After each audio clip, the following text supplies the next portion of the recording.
솔직하게 여쭤보겠습니다. 아침에 눈을 뜨자마자 가장 먼저 무엇을 하십니까? 휴대전화를 찾으십니까? 밤사이 온 연락을 확인하십니까? 아니면 오늘 해야 할 일부터 떠올리십니까? 그런데 성도 여러분, 눈을 뜬 바로 그 순간 주기도문을 천천히 들여보신 적이 있으십니까? 우리는 주기도문을 너무 잘 압니다. 너무 잘 외웁니다. 예배 때도 드리고 새벽 기도 때도 드리고 장례식에서도 드립니다. 입술에는 익숙합니다. 그런데 마음에는 얼마나 깊이 들어와 있습니까? 혹시 이런 적은 없으셨습니까? 주기도문을 다 드리고도 내가 방금 무슨 기도를 했는지 기억나지 않았던 적 말입니다. 말은 지나갔는데 마음은 따라가지 못했습니다. 그래서 괜히 죄송해집니다. 내가 기도를 너무 형식적으로 드렸나 싶습니다. 괜찮습니다. 오늘은 빨리 드리지 않겠습니다. 한 구절씩 멈추어 보겠습니다. 예수님께서 직접 가르쳐 주신 이 기도 안에 무엇이 담겨 있는지, 우리의 아침이 어떻게 달라질 수 있는지 함께 살펴보겠습니다. 오늘 말씀이 마음에 닿으신다면 구독과 좋아요로 함께 해주십시오. 이 영상을 외롭고 지친 한 분에게 나누어 주셔도 좋습니다. 댓글에 아멘이나 짧은 기도 제목을 남겨주시면 그 마음을 품고 기도하겠습니다. 69살 된 한 권사님이 계셨습니다. 남편을 6해 전에 먼저 보내셨습니다. 부자녀는 모두 캐나다에 살고 있었습니다. 영상 통화를 하기는 했지만 시차가 달랐습니다. 자녀들도 바빴습니다. 통화를 마치고 나면 오히려 집안의 정막이 더 크게 느껴질 때가 많았습니다. 권사님은 30년이 넘도록 교회를 섬기셨습니다. 새벽 기도도 빠지지 않으셨습니다. 교회에서는 늘 밝게 인사하셨습니다. 누가 보아도 믿음이 단단한 분처럼 보였습니다. 그런데 어느 겨울 새벽이었습니다. 아직 해가 뜨지 않은 시간이었습니다. 교회 기도실에는 누런 형광등 하나만 켜져 있었습니다. 오래된 난방기에서는 딱 하는 소리가 났습니다. 바닥은 차가웠고 창문 가장자리에는 희미한 성에가 붙어 있었습니다. 권사님은 늘 앉던 자리에 무릎을 꿇었습니다. 두 손을 모았습니다. 기도하려고 입을 열었습니다. 그런데 말이 나오지 않았습니다. 하나님께 드릴 말이 없어서가 아니었습니다. 너무 많았습니다. 허리가 아픈 것도 말씀드리고 싶었습니다. 밤마다 잠이 깨는 것도 말씀드리고 싶었습니다. 멀리 사는 자녀들이 보고 싶다는 말도 하고 싶었습니다. 남편이 유난히 그리운 날이었다는 것도 아뢰고 싶었습니다. 그런데 어디서부터 시작해야 할지 몰랐습니다. 권사님은 한참 동안 고개만 숙이고 있었습니다. 난방기 소리만 들렸습니다. 멀리 복도에서는 누군가 성경책장을 넘기는 사각거림이 희미하게 들려왔습니다. 눈물이 한 방울 떨어졌습니다. 그리고 또 한 방울이 떨어졌습니다. 한마디도 못했습니다. 권사님은 결국 자리에서 일어났습니다. 오늘은 기도를 못 드렸다는 생각에 마음이 더 무거웠습니다. 기도실 문을 열고 나오려는데 구석자리에 앉아있던 한 분이 눈에 들어왔습니다. 84쯤 되어 보이는 할머니 권사님이었습니다. 등이 많이 굽어 있었습니다. 두 손으로 낡은 성경책을 받치고 계셨습니다. 오래된 종이 냄새가 날 것 같은 성경이었습니다. 페이지 가장자리는 누렇게 달아 있었습니다. 그냥 지나가려는데 할머니 권사님이 조용히 불렀습니다. 이리 와봐요. 69살 권사님은 가까이 다가갔습니다. 성경책은 마태복음 6장에 펼쳐져 있었습니다. 주기도문이 적힌 자리였습니다. 할머니 권사님이 물었습니다. 이 기도 알지요? 권사님은 작게 대답했습니다. 그럼요. 주기도문이잖아요. 할머니 권사님은 잠시 그 얼굴을 바라보았습니다.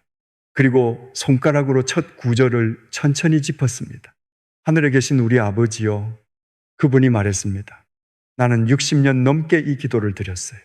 그런데 이 기도가 정말 무엇인지 알게 된 것은 여든이 지나서였어요. 권사님은 아무 말 없이 듣고 있었습니다.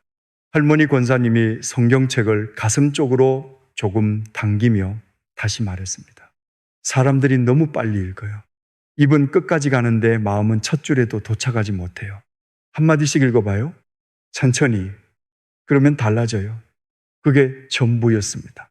긴 설명도 없었습니다. 특별한 가르침도 아니었습니다. 천천히 읽어보라는 말뿐이었습니다. 권사님은 집으로 돌아왔습니다. 현관문을 열자 아무도 없는 집에 차가운 공기가 얼굴에 닿았습니다. 작은 주방 시계가 또각또각 움직이고 있었습니다. 창밖에는 아직 푸른 새벽빛이 남아 있었습니다. 권사님은 외투도 벗지 않은 채 식탁에 앉았습니다. 성경책을 펼쳤습니다. 마태복음 6장을 찾았습니다.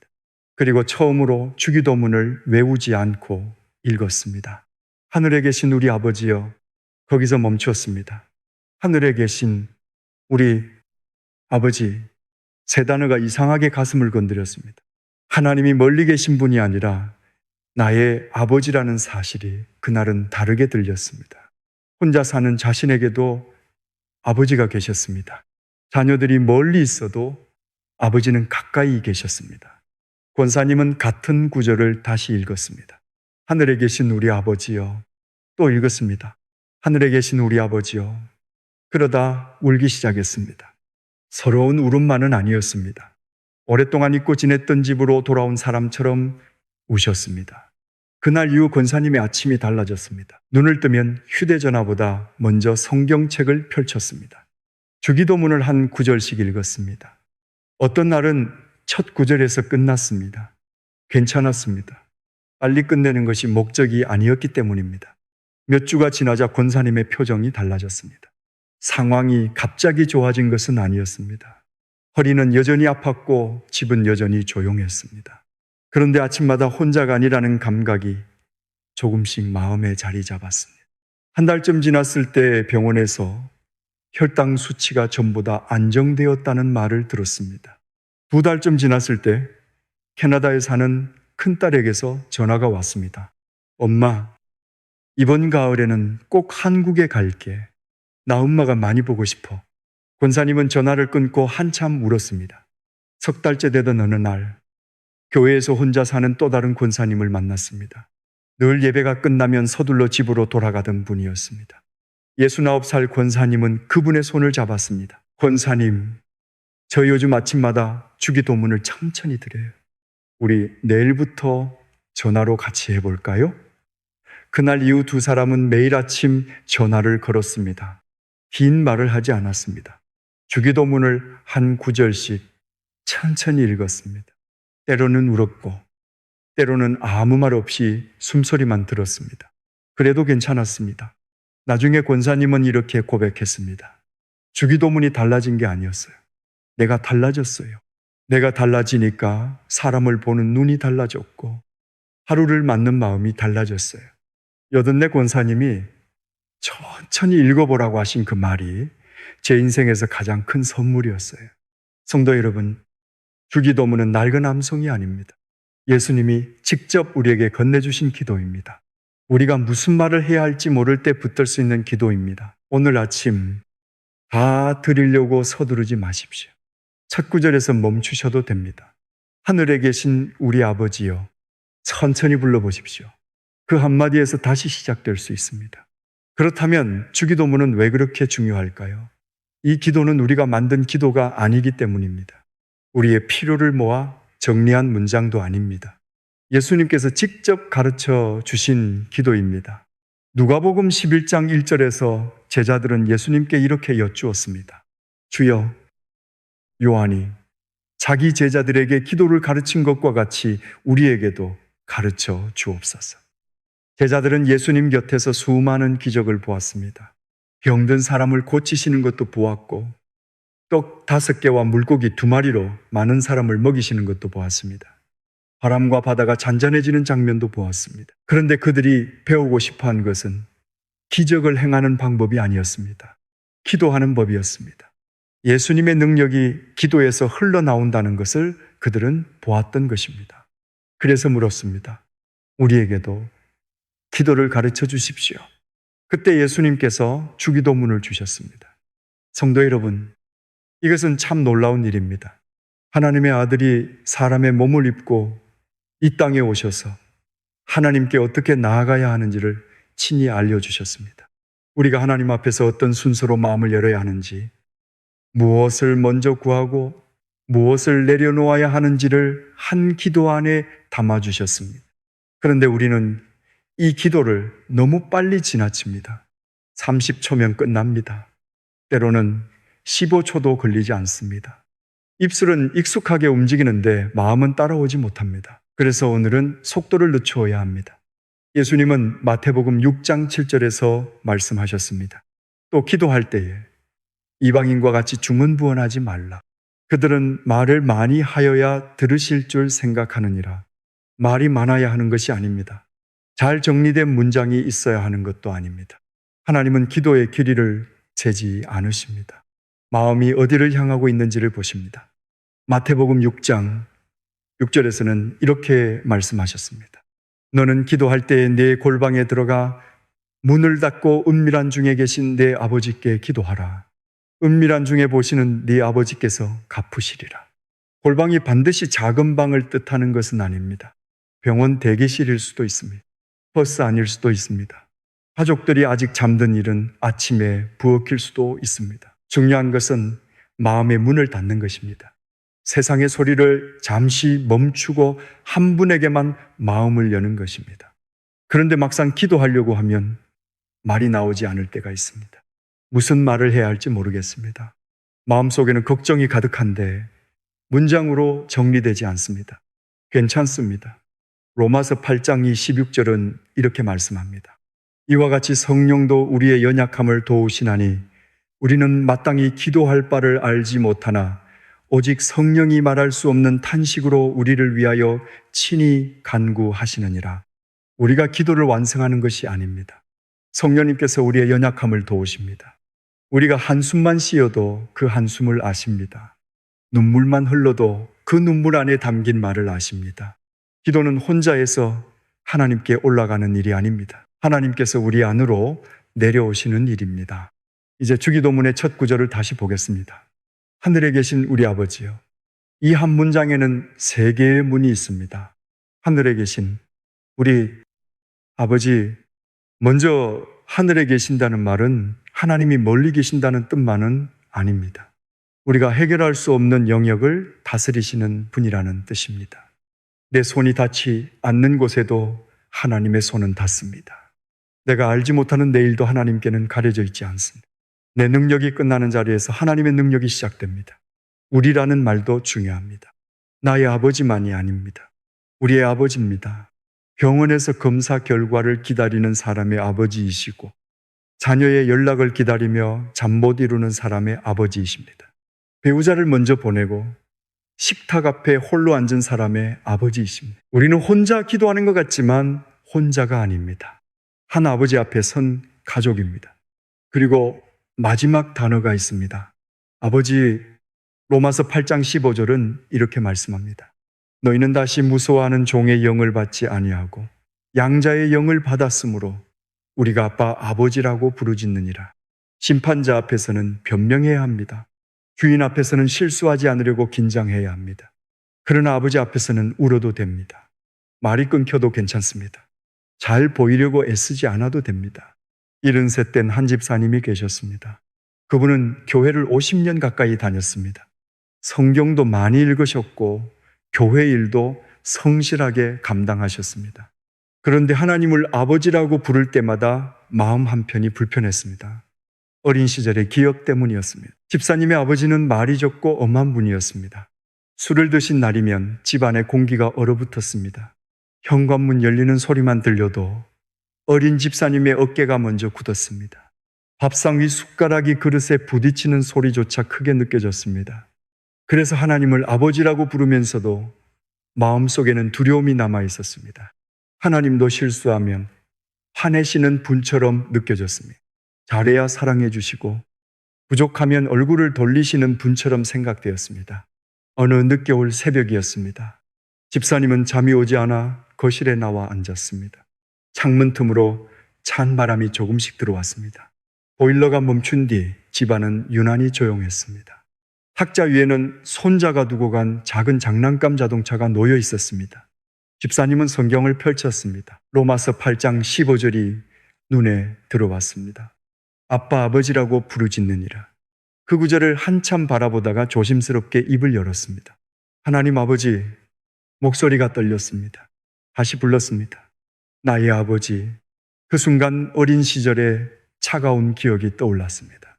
현관문 소리도 떠올랐고 말없이 고개를 숙이고 밥을 먹던 자신의 모습도 떠올랐습니다. 집사님은 울기 시작했습니다. 그리고 처음으로 이렇게 기도했습니다. 하나님, 저는 아버지라는 말이 무서웠습니다. 그런데 주님은 그 아버지와 다른 분이시죠. 제가 실수해도 버리지 않으시는 분이지요. 제가 말을 못해도 기다려주시는 분이지요. 그날 새벽 집사님은 오랫동안 울었습니다. 창밖이 조금씩 밝아질 때까지 같은 말만 반복했습니다. 나의 아버지, 나의 아버지. 그날 이후 모든 문제가 사라진 것은 아니었습니다. 그러나 기도 자리에 앉는 마음이 달라졌습니다. 전에는 시험을 치르러 가는 사람처럼 긴장했습니다. 이제는 집으로 돌아가는 사람처럼 앉았습니다. 기도를 잘해야 한다는 부담이 줄었습니다. 아버지를 만나러 가는 것이기 때문입니다. 성도 여러분, 오늘 아침 하나님을 어렵게 부르지 마십시오. 긴 문장으로 시작하지 않아도 됩니다. 하늘에 계신 우리 아버지여, 그 한마디면 됩니다. 세상이 차갑게 느껴질 때 불러보십시오. 자녀 때문에 마음이 무너질 때 불러보십시오. 병원 결과가 두려울 때도 불러보십시오. 아버지, 그 부름 안에 우리의 형편이 이미 담겨 있습니다. 우리가 부르기도 전에 하나님은 듣고 계십니다. 이제 다음 구절로 가보겠습니다. 이름이 거룩히 여김을 받으시오며, 우리는 아침에 눈을 뜨면 곧바로 내 이름을 생각합니다.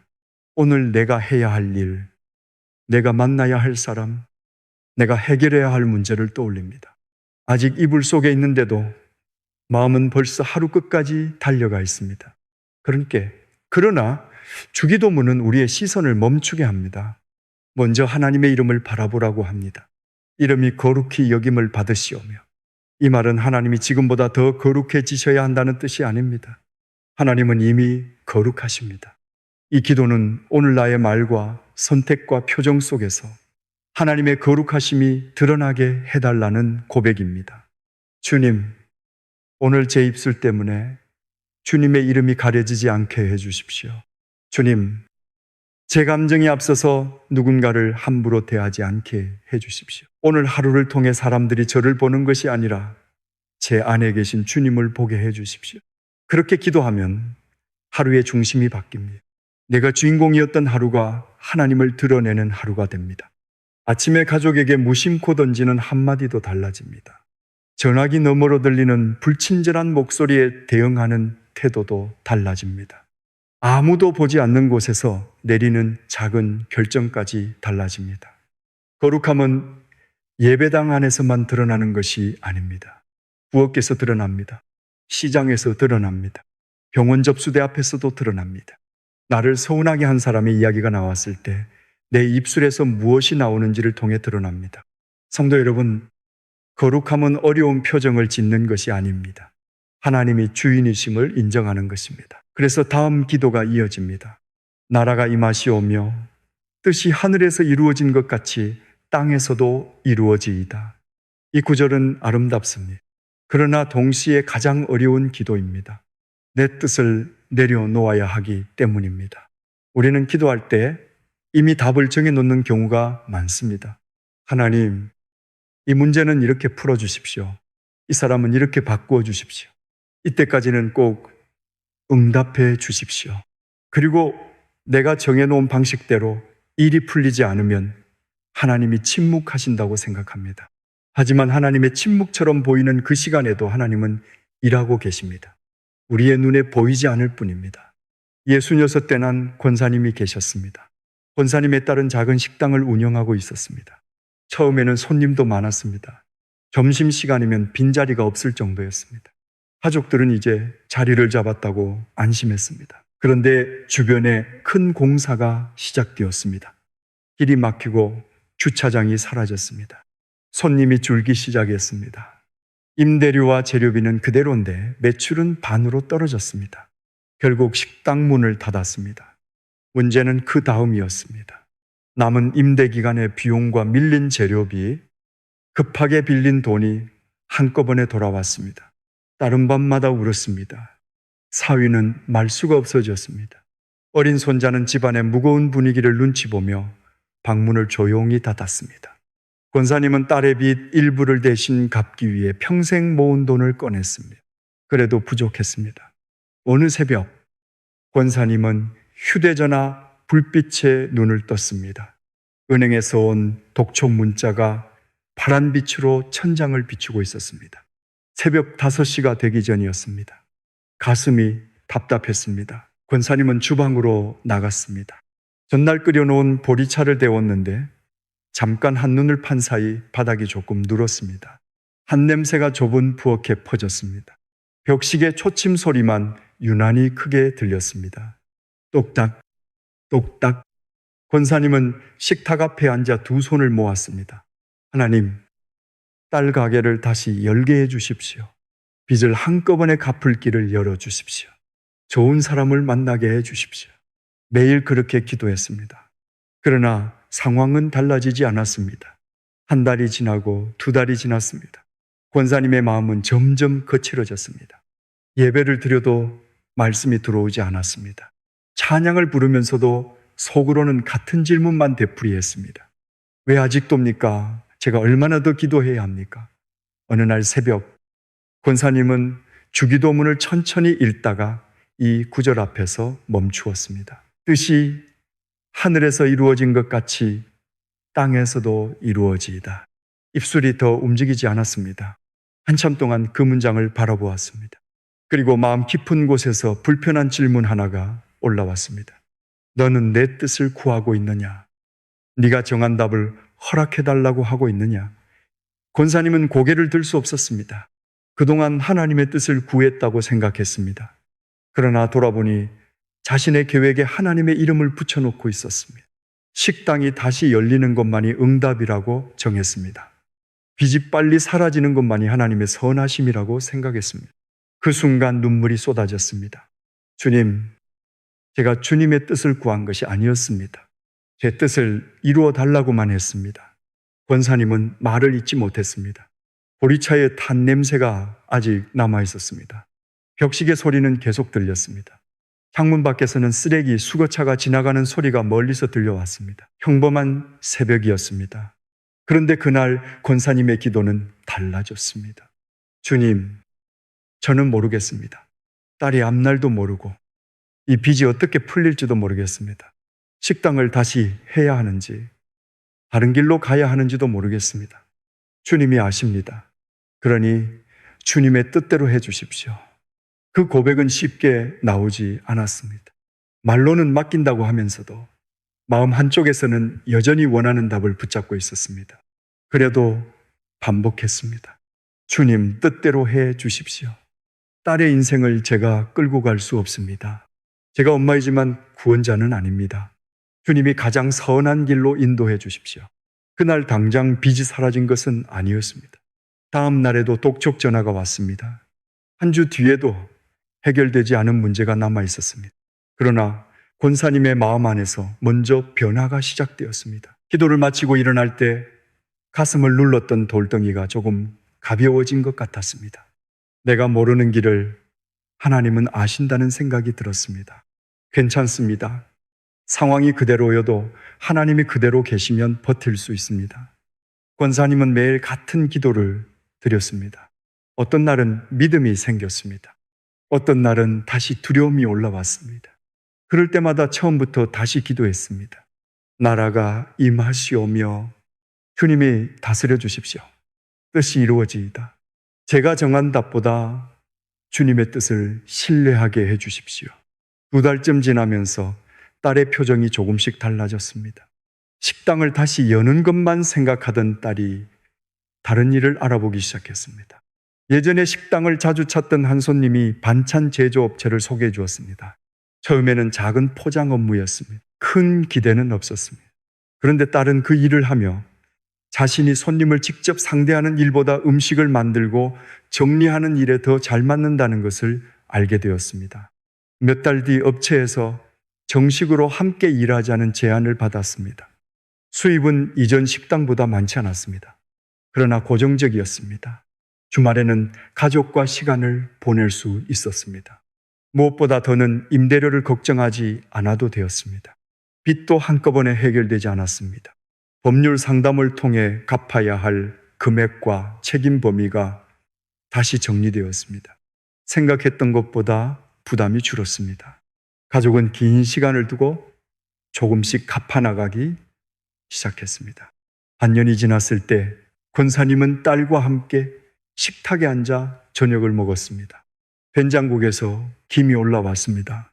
손자는 학교에서 있었던 일을 웃으며 이야기했습니다. 권사님은 그 모습을 바라보다가 문득 깨달았습니다. 자신이 구했던 모습과는 달랐습니다. 식당은 다시 열리지 않았습니다. 큰돈이 갑자기 생긴 것도 아니었습니다. 그런데 가족이 다시 함께 밥을 먹고 있었습니다. 딸은 전보다 평안해졌고 사위도 말수가 조금씩 돌아왔습니다. 손자는 더 이상 방문을 조용히 닫지 않았습니다. 권사님은 나중에 이렇게 고백했습니다. 하나님은 제가 그려놓은 그림을 주시지 않았어요. 제가 생각하지 못한 길을 열어주셨어요. 처음에는 응답이 아니라고 생각했습니다. 나중에 보니 그것이 더 선한 응답이었어요. 그리고 한 가지를 더 말씀하셨습니다. 문제가 풀리기 전에 제 마음이 먼저 풀렸어요. 내 뜻을 놓는 순간 평안이 왔어요. 빚은 천천히 줄었지만 두려움은 그날 새벽부터 줄기 시작했어요. 잠언 3장 5절과 6절은 이렇게 말씀합니다. 너는 마음을 다하여 여호와를 신뢰하고 네 명철을 의지하지 말라. 너는 범사의 그를 인정하라. 그리하면 네 길을 지도하시리라. 우리의 명철은 짧습니다. 오늘만 봅니다. 눈앞에 한 길만 봅니다. 그러나 하나님은 끝까지 보십니다. 내가 피하고 싶은 길이 오히려 나를 살리는 길일 수 있습니다. 내가 붙잡고 싶은 문이 닫혀야 다른 문이 보일 수도 있습니다. 성도 여러분, 오늘 해결되지 않은 문제가 있으십니까? 자녀의 앞날이 보이지 않습니까? 치료 결과가 두렵습니까? 관계가 어디로 흘러갈지 몰라 밤마다 걱정하십니까? 솔직한 마음을 먼저 다 말씀드리십시오. 이렇게 되기를 원한다고 아뢰십시오. 피하고 싶은 것도 숨기지 마십시오. 그리고 마지막에 천천히 덧붙여 보십시오. 그러나 주님, 제 뜻보다 주님의 뜻이 이루어지게 해주십시오. 그 기도는 포기가 아닙니다. 가장 선한 분에게 맡기는 믿음입니다. 오늘 하루 내 나라가 아니라 하나님의 나라가 임하게 해 주십시오. 내 계획이 아니라 주님의 뜻이 이루어지게 해 주십시오. 그 기도가 우리를 무너뜨리는 것이 아니라 비로소 자유롭게 할 것입니다. 이제 다음 구절입니다. 오늘 우리에게 일용할 양식을 주시옵고. 이 기도는 참 따뜻합니다. 예수님은 한 달치 양식을 구하라고 하지 않으셨습니다. 1년치도 아닙니다. 오늘 필요한 것을 구하라고 하셨습니다. 오늘입니다. 우리가 지치는 이유 가운데 하나는 오늘의 짐에 내일의 짐까지 더해서 지기 때문입니다. 아직 오지도 않은 일을 미리 걱정합니다. 병원 결과가 나오기도 전에 가장 나쁜 장면을 떠올립니다. 자녀가 대답하지 않았을 뿐인데 관계가 완전히 멀어진 것처럼 생각합니다. 그러다 보면 오늘의 살림까지 잃어버립니다. 예수님은 그것을 아셨습니다.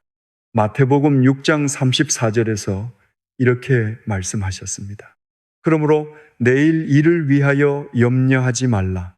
내일 일은 내일이 염려할 것이요 한날의 괴로움은 그날로 족하니라. 성도 여러분, 오늘만 감당하십시오. 내일 것은 내일 주십니다. 오늘 필요한 힘을 오늘 구하십시오. 오늘 필요한 지혜를 오늘 구하십시오. 오늘 한 사람을 사랑할 수 있는 마음이 필요하다면 그것을 구하십시오. 일용할 양식은 밥만을 뜻하지 않습니다. 마음에 필요한 위로일 수 있습니다. 관계에 필요한 용기일 수 있습니다. 먼저 손을 내밀 수 있는 작은 결단일 수도 있습니다. 76된 한 권사님이 계셨습니다. 권사님은 몇 해 전부터 이혼한 딸과 고등학생 손자와 함께 살고 있었습니다. 딸은 새벽부터 일을 나갔고 저녁 늦게 돌아왔습니다. 손자는 학교에서 돌아오면 곧바로 방으로 들어갔습니다. 한 집에 3사람이 살고 있었지만 식탁은 늘 조용했습니다. 누가 잘못한 것은 아니었습니다. 딸은 지쳐 있었고 손자는 마음을 닫고 있었습니다. 권사님은 괜히 말을 꺼냈다가 딸의 상처를 건드릴까 조심했습니다. 서로를 배려한다고 했습니다. 그런데 그 배려가 어느새 거리로 굳어졌습니다. 어느 겨울 아침이었습니다. 권사님은 부엌에서 밥을 하고 있었습니다. 솥에서 올라온 김이 창문을 뿌옇게 만들었습니다.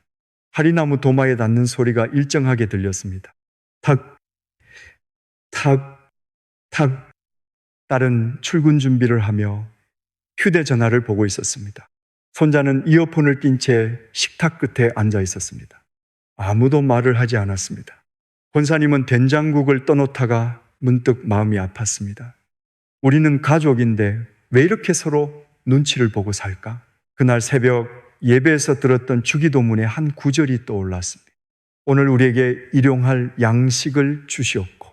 권사님은 국자를 내려놓고 속으로 기도했습니다. 주님, 오늘 우리 집에 필요한 양식이 무엇인지 주님은 아십니다. 밥은 있습니다. 반찬도 있습니다. 그런데 우리에게는 말이 없습니다. 웃음이 없습니다. 오늘 필요한 것을 주십시오. 그 기도를 드리고 나니 아주 작은 생각이 하나 떠올랐습니다. 손자가 좋아하는 계란말이를 해주어야겠다는 생각이었습니다. 권사님은 냉장고에서 계란을 꺼냈습니다. 파를 잘게 썰어 넣고 약한 불에 천천히 말았습니다. 노란 계란말이에서 따뜻한 김이 올라왔습니다. 평소 같았으면 그릇에 담아두고 말았을 것입니다. 그런데 그날은 손자 옆에 앉았습니다. 그리고 조심스럽게 물었습니다. 학교 생활이 많이 힘드니 손자는 대답하지 않았습니다.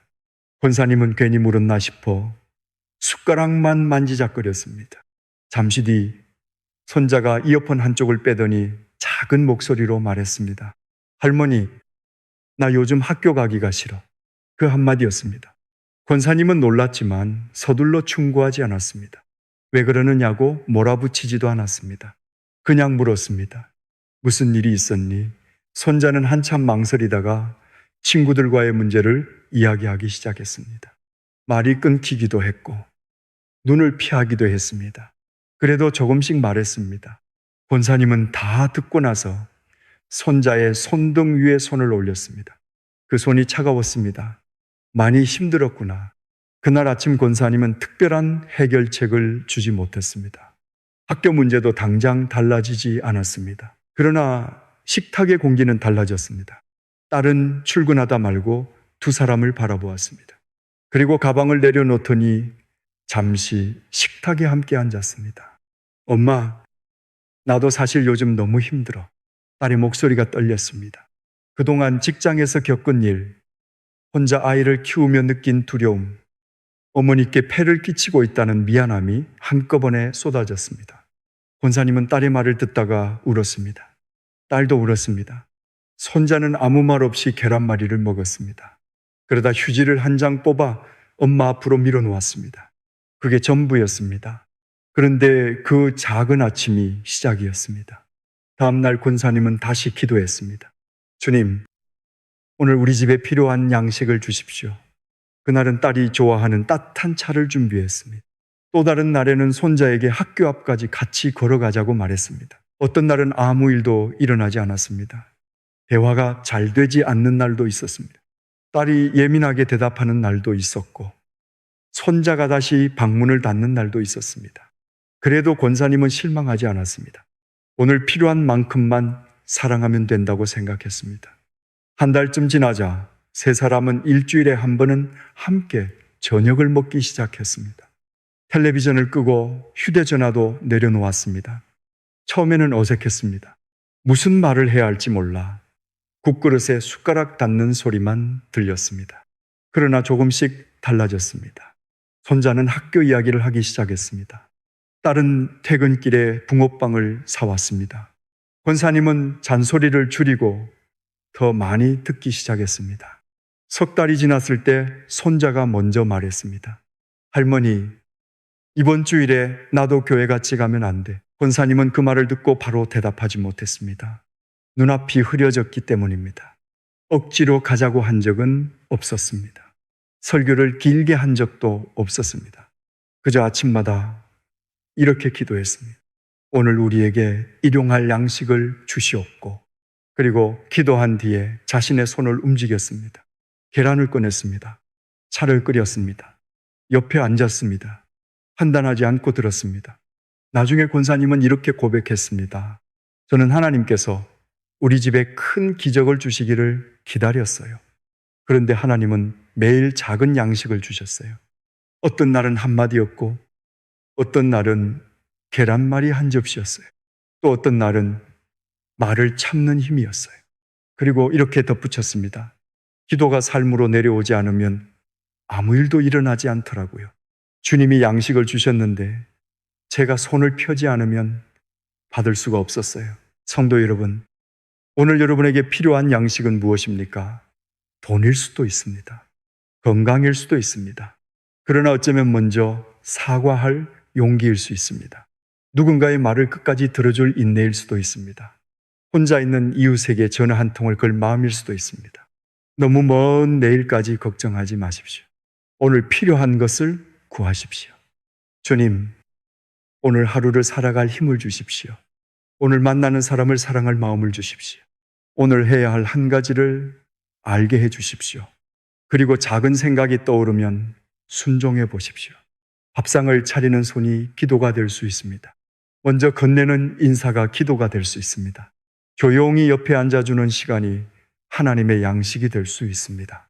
오늘치 은혜면 충분합니다. 내일의 은혜는 내일 다시 주실 것입니다. 이제 주기도문에서 가장 아픈 구절로 들어가 보겠습니다. 우리가 우리에게 죄 지은 자를 사하여 준 것 같이 우리 죄를 사하여 주시옵고. 이 구절은 편안하게 지나가기 어렵습니다. 왜냐하면 하나님께 용서를 구하면서 동시에 내가 붙들고 있는 사람을 떠올리게 하기 때문입니다. 나를 속인 사람, 내 자존심을 짓밟은 사람, 가까웠기 때문에 더 깊이 상처 준 사람이 생각납니다. 성도 여러분, 용서는 쉬운 말이 아닙니다. 교회에서는 용서해야 한다고 배웁니다. 말씀도 합니다. 그런데 밤이 되면 그 사람의 얼굴이 다시 떠오릅니다. 이미 지나간 말인데도 귀에서 또 들립니다. 그때 왜 아무 말도 못했을까 싶어 억울함이 올라옵니다. 그래서 어떤 분들은 스스로를 정죄합니다. 나는 왜 아직도 용서하지 못할까? 믿음이 부족한 것 아닐까? 그러나 이 구절을 자세히 보십시오. 용서는 명령으로만 주어진 것이 아닙니다. 기도로 주어졌습니다.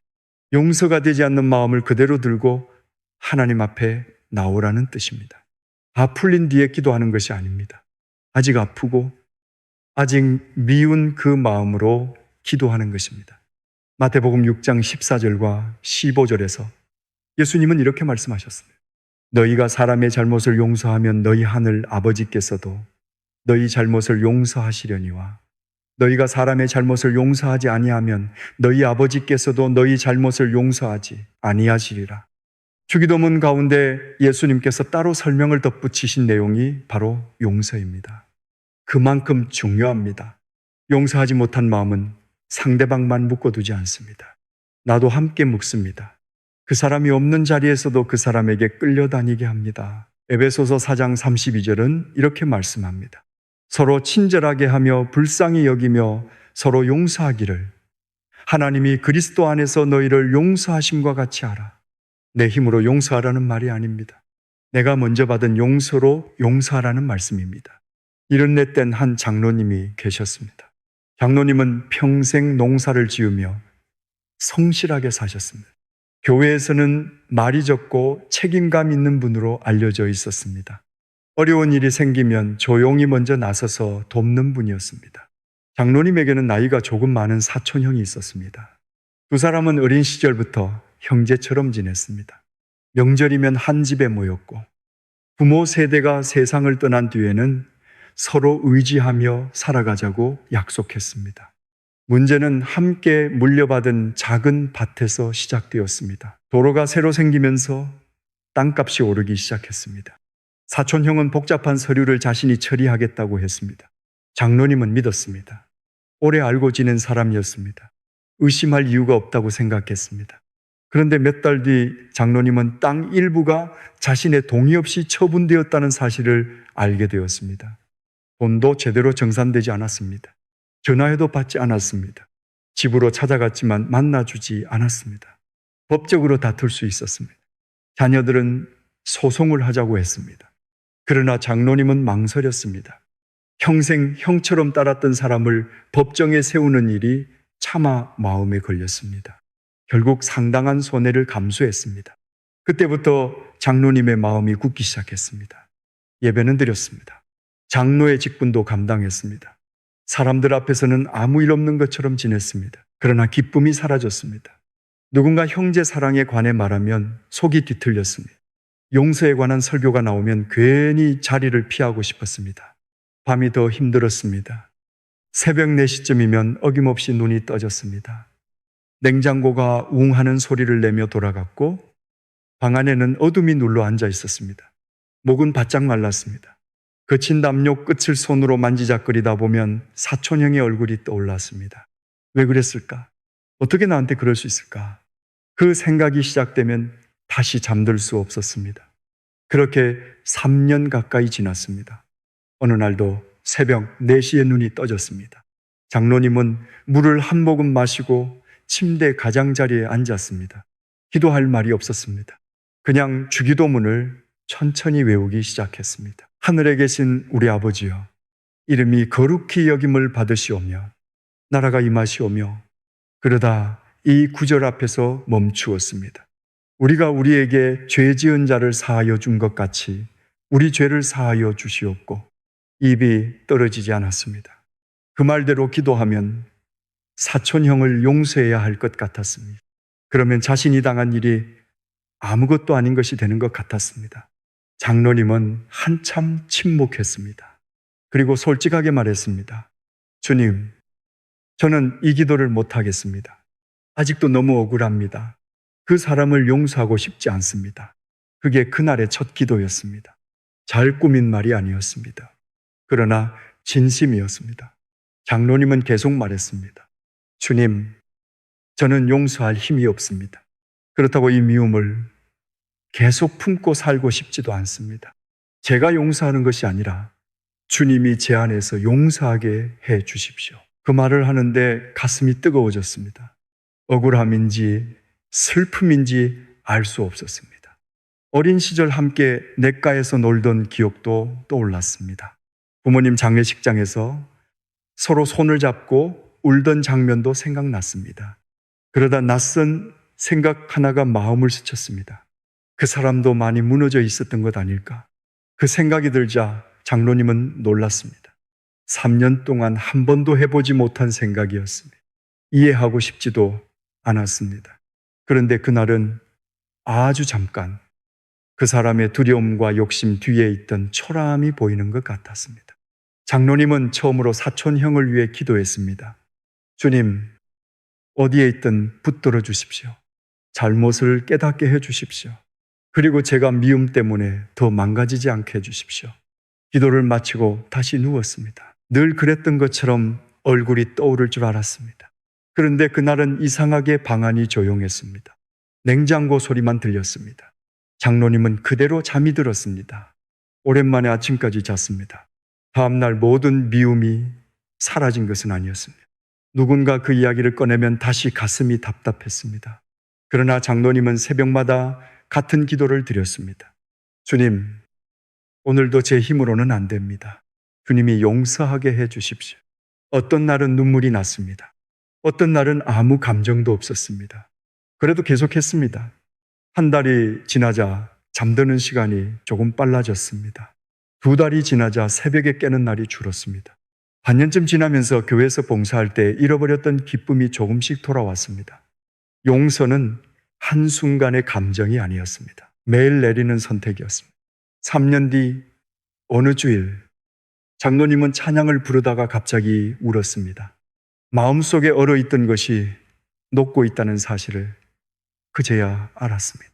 그로부터 또 시간이 지난 뒤 사촌형에게 연락이 왔습니다. 미안하다는 짧은 말이었습니다. 장로님은 수화기를 오래 들고 있었습니다. 예전 같았으면 따지고 싶은 말이 많았을 것입니다. 그러나 입에서 나온 말은 달랐습니다. 많이 힘들었지. 건강은 괜찮으냐? 재산 문제가 완전히 회복된 것은 아니었습니다. 잃어버린 돈이 다 돌아온 것도 아니었습니다. 하지만 장로님은 자유로워졌습니다. 나중에 장로님은 이렇게 말했습니다. 용서는 그 사람을 풀어주는 일인 줄만 알았습니다. 그런데 먼저 풀려난 사람은 저였습니다. 그 사람을 미워하느라 제 밤과 제 예배와 제 기쁨을 다 묶어두고 있었어요. 그리고 이렇게 덧붙였습니다. 제가 용서한 것이 아닙니다. 주님이 오래 걸려서 제한을 녹이셨습니다. 그래서 이제 상처받은 사람 옆에 말없이 앉아 있을 수 있게 됐습니다. 성도 여러분, 아직 용서하지 못한 사람이 있으십니까? 억지로 괜찮은 척 하지 마십시오. 상처가 없었다고 말하지 마십시오. 하나님께 솔직하게 아뢰십시오. 주님, 저는 아직 아픕니다. 아직 미워합니다. 하지만 이 미움에 갇혀 살고 싶지는 않습니다. 주님이 저를 통해 용서하게 해주십시오. 오늘 다 되지 않아도 괜찮습니다. 내일 다시 기도하면 됩니다. 용서는 기억을 지우는 일이 아닙니다. 잘못을 옳다고 인정하는 일도 아닙니다. 그 사건이 더 이상 내 영혼의 주인이 되지 못하게 하는 일입니다. 우리가 받은 용서를 바라보며 한 걸음씩 걸어가는 것입니다. 그 길에서 하나님은 먼저 우리를 자유롭게 하실 것입니다. 이제 마지막 간구입니다. 우리를 시험에 들게 하지 마시옵고 다만 악에서 구하시옵소서. 이 기도는 우리의 약함을 솔직하게 인정하는 기도입니다. 나는 혼자서도 잘 버틸 수 있다고 말하지 않습니다. 나는 어떤 유혹에도 흔들리지 않는다고 장담하지 않습니다. 주님, 저는 약합니다. 오늘도 넘어질 수 있습니다. 그러니 붙들어 주십시오. 성도 여러분, 우리의 믿음은 큰 사건 앞에서만 흔들리는 것이 아닙니다. 오히려 아주 작은 틈에서 무너질 때가 많습니다. 서운한 말 한마디가 마음에 밝힙니다. 자녀에게서 전화가 오지 않으면 버림받은 것처럼 느껴집니다. 몸이 조금 아프면 가장 나쁜 일을 먼저 떠올립니다. 누군가 나를 알아주지 않을 때 분노가 올라옵니다. 외로움이 길어지면 하지 말아야 할 선택에 마음이 기울기도 합니다. 작은 틈입니다. 그런데 그 틈이 오래 열려 있으면 마음 전체가 흔들립니다. 그래서 이 기도가 필요합니다. 주님, 오늘도 제가 흔들릴 수 있음을 압니다. 시험이 시작될 때 알아차리게 해주십시오. 악한 생각이 마음에 자리 잡기 전에 주님을 찾게 해주십시오. 요한복음 17장 15절에서 예수님은 십자가를 지시기 전날 밤 제자들을 위해 이렇게 기도하셨습니다. 내가 비옵는 것은 그들을 세상에서 데려가시기를 위함이 아니요 다만 악에 빠지지 않게 보존하시기를 위함이니이다. 예수님은 우리가 세상에서 아무 어려움도 겪지 않도록 기도하지 않으셨습니다. 어려움 속에서도 악에 빠지지 않도록 기도하셨습니다. 상처를 받아도 미움에 삼켜지지 않게 해달라고 하셨습니다.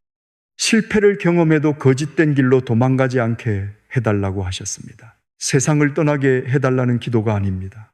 세상 속에서 지켜달라는 기도입니다. 68 된 한 집사님이 계셨습니다. 집사님은 오랫동안 직장 생활을 하고 퇴직하셨습니다.